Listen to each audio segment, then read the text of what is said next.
Good morning, sons and daughters of God. December 30th, we sit with Christ on his throne.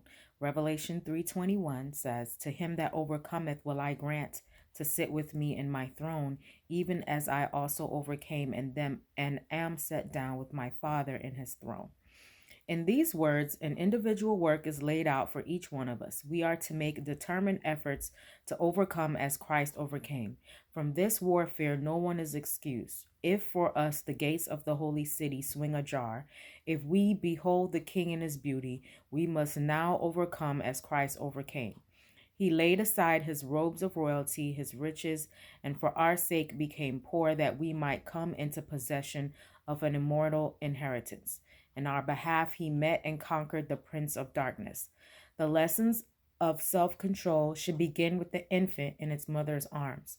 The child should be taught that its will must be brought into subjection. Who are these children committed to our care? They are the younger members of the Lord's family.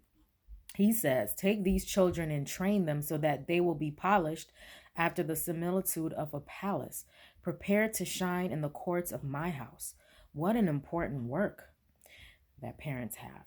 Remember that in your work, the creator of the universe will give you help.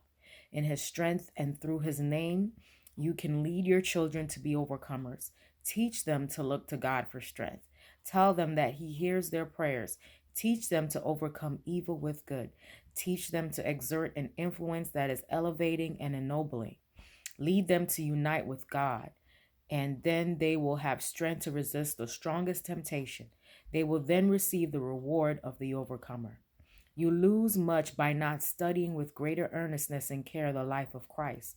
There you may see the victories which you have to gain, that you may win the precious white robe of a spotless character and stand at last without fault before the throne of God. I hope you have a great day today. You are a son and daughter of God.